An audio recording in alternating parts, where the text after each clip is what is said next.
What's going on, guys? Welcome back to my YouTube channel. This is my gift to you. Listen, Kobe Bryant said it best. He said, rest at the end, not in the middle. My. Not rest when you feel like it. Not rest when the circumstances get hard. Not rest when life becomes inconvenient. Rest at the end. Now, why would he say that? Why would the greatest of all time say that? Because this is exactly why some of you are having such a hard time. You want to give yourself the rest break and a reward after doing the bare minimum. No. See, that's for the average. You're trying to be excellent. You've rested enough for 2023, okay? It's 2024 now. It's time to get to work. You give yourself so much slack that now you're actually going backwards in your progress. Your consistency, it's like it doesn't even exist anymore because of all that resting. Okay. Rest is defined as ceasing work or movement in order to relax. Are you trying to relax? Are you trying to stay in the same position? Or are you trying to change your circumstances? See, the condition of your life is in your hands, nobody else's. Stop looking to the left, looking to the right. Nobody's coming to save you.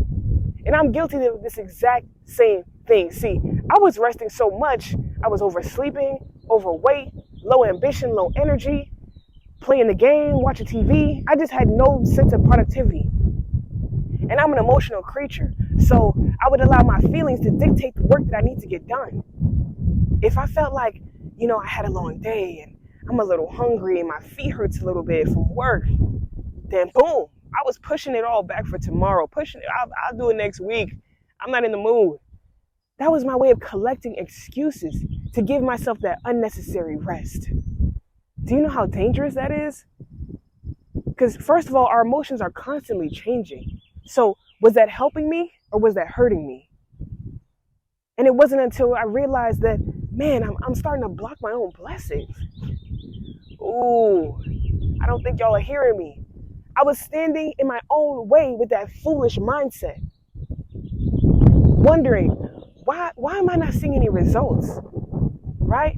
Why am I seeing my peers getting booked for speaking engagements and events, and I couldn't even post my own content on a daily basis? I'm not even putting in the work. So why am I expecting something back? So this is where that mindset switch comes in, right? Let's make it tangible. Step one, set a clear goal.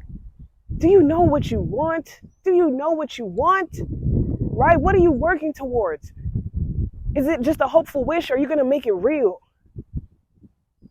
So visualize it. Print a picture of it. See yourself thriving in it. What does it look like for you to be successful in it? Right? Get something tangible related to it so you can keep yourself motivated. For example, let's say you want to start getting, into the hair industry, right? How do we break that down? Do you want to go to school for it or are you going to be self-taught? That's a question to start with. With what you have financially, what supplies can you get started with, right? Can you save up to start getting some brushes, some combs, some flat irons, right? Different hair products, shampoo, conditioner. Who do you know that you can practice on and get some content from, right? How can you show your work? Does your mom want to get a new wig? Does your brother need some braids? Does your sister want a curly new look? Right? Start with what you have because I promise you have more than you think. You have to stop looking for reasons why it won't work and start looking at the tools God already gave you. He placed it in your hands, okay? So if he gave you the gift or he gave you the vision, then everything else is going to align. He's going to give you what you need to be successful. But you have to believe that. Promote yourself. Find those that are willing to support you. Okay? There's people supporting my dreams right now, and I've never even met them a day in my life. Number two, eliminate those distractions. You know yourself better than anyone. What you like, what you spend your time doing, what you find yourself doing to replace the work. You have to self-reflect. Because if not, how are you going to be your best self? Right? How are you going to hold yourself accountable? What is it that you're drawn to? Okay? What catches your eye quick? What throws you off? If you can identify the root of the issue, why you even search for the distractions, then you can put an end to it.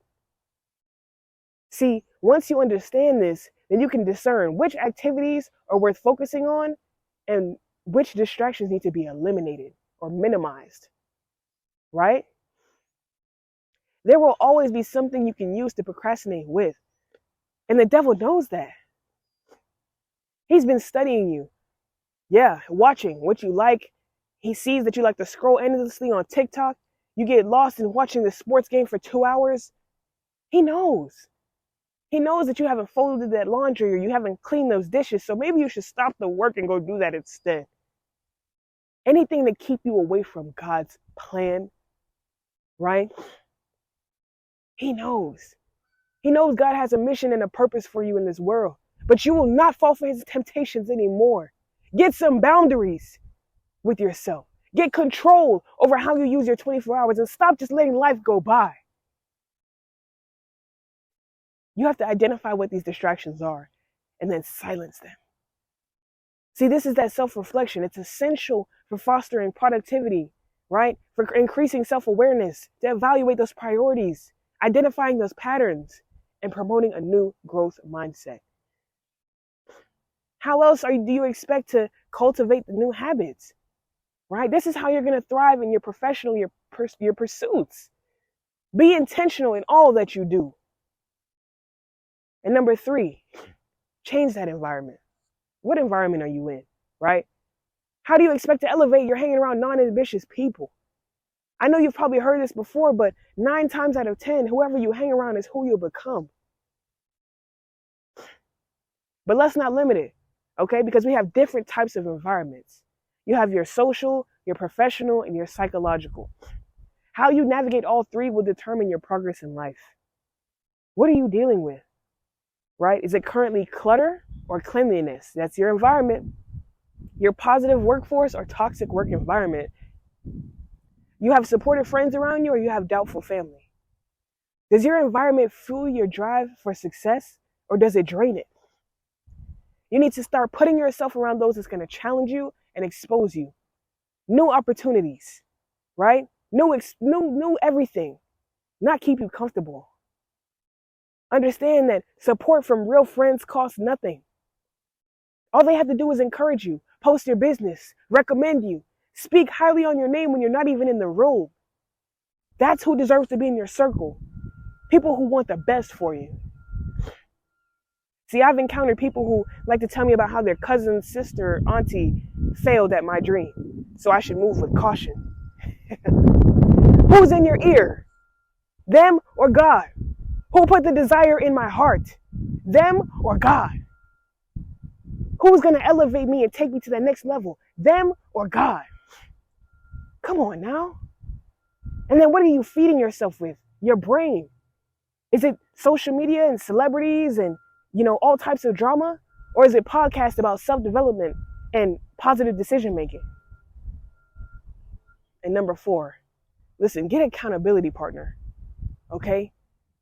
One person I'm so grateful for is my girlfriend, Crystal. I'm telling you, she values my growth over my comfort levels. See, she's not here to enable me. She pushes me to the point where I find myself catching attitude sometimes. Like, babe, I'm just trying to relax. Like, just give me a break. There goes that excuse again, right? And she'll say to me, rest. Rest for what? People out there need you. You might not have the energy right now, but you need to find it. For that little boy and that little girl that's fighting for their life. They need a word of encouragement. They need to hear from God. And he's going to use you to do it. So get up. Ooh, man. That just takes me out of Imani's world and takes me back to the people. She's so good. She's the one keeping me accountable, right? Asking me, what are my weekly goals? Is there any editing you need help with? Have you been writing your speeches and staying consistent with your posting schedule? What does your following increase and reach look like this month compared to last month? Yeah. Do you hear the questions she's asking? That's real support. I don't need to double check if she's in my corner or question it because she's on me like white on rice. She wants to know what I've accomplished, what my deadlines are to meet those goals. And I've never had a partner that sees my vision and stands by me like that as I chase it. You know, she's heaven sent. And if you're saying, okay, Imani, that's great, but I'm single and I don't have the friends and I don't have the people around me, I don't have no one to keep me accountable. What? Come on. I know you don't want to be a headache, you don't want to be a burden, but let me tell you something. If you haven't met that person yet, then God will position you to meet them. Okay? He's going to put you in the room, put you in the environment to connect with them when the time is right. And do me a favor, analyze your immediate and your distant circle. Who is the most consistent person you know? Who execute their work at a high level? Who does what they say and keeps their word? They go to the gym, they go to work, they meal prep, they study the Bible, they have that discipline. That's your person.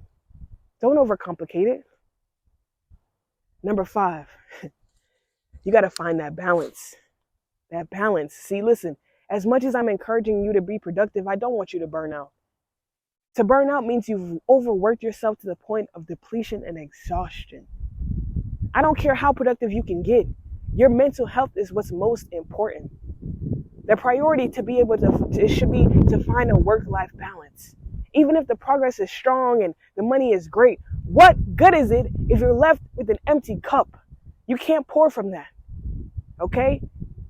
I know you want to stay up all day and all night to get ahead or to just be the best, but it's not going to be efficient and it's not going to be healthy for your mind or your body. Let's be honest. The last thing you want to do is start developing negative attitudes and dreadfulness towards your own work, your colleagues, or the task you need to complete because you're burnt out. You might not even realize how much you feel like it's not worth it. And then you find yourself even questioning your why. Like, why did I even get started with this in the beginning? When it gets to that, then nothing will get done. Listen, I'm not here to control you or dictate your life, but you have to develop a system. In order to reach that next level, I'm telling you, it's not just going to happen for you overnight. You're not just going to wake up with a winning lottery ticket on your lap. That's not how it works. It requires your best effort, your dedication, and your drive, something so strong that no one or nothing can come between it. Taking action and working on your projects and tasks will keep you moving forward towards your goals. I'm telling you that progress and that momentum are essential for achieving success. Even small steps can accumulate over time and lead to significant accomplishments. This is your dream. Not mine, not your mom's, not your boss's, not your brother's. You said you wanted to find a solution to break free from poverty. You said you wanted to live debt-free. You said you wanted to retire your parents. You said you wanted to have control over your time and your money. You said you wanted to break those generational curses, so rise up and make it happen. Stop being so passive. There's people depending on you, right? So how will you show up for them? If you're relaxing all the time, if you're taking breaks, if you're resting, you want to know what wealth feels like? You want to change your life and someone else's? Rest at the end because the middle has goals that have not yet been met. I don't know about you, but I would never train for months to do a marathon. I would never buy new gear and pay for my position in the race just for the big day to come and I only run halfway. Does that make sense to you? Why would I waste my time and my money? It would have been easier if I never got started than for me to give half the effort. The only way you're going to cross that finish line is if you follow through. I'm telling you. Yes, you're going to face hardship and you're going to face difficulty. You're going to have to make sacrifices. You might even have to leave some people behind. But if this is what's required to reach the goal, then so be it. If you believe yourself and you're willing to apply these steps, let me know, okay? Because I don't want to be the only one. I need you to get hungry, right? All I need is for this message to reach the right person. One person to commit, to take the risk, to do what it takes to become a part of the 1%. If you don't say enough is enough, You will never create a better life for you and your family. I'm telling you, guys, rest at the end because we got work to do. We got work to do. We got work to do. Rest at the end. Rest at the end. And make sure you like, comment, and subscribe. Okay? Share this to your friends and your family. Send this to your accountability partner and let them know we got work to do. Okay? We can't rest yet. We got to keep going. We got to keep fighting because that's the only way we can make our dreams become a reality. All right? And don't forget, you guys have to subscribe and turn the notifications on so we can help each other be motivated and, driven to reach that next level. Let's do it as a community, guys. It doesn't have to be a competition. It's all love. Thank you guys so much for listening. I'll see you in the next video.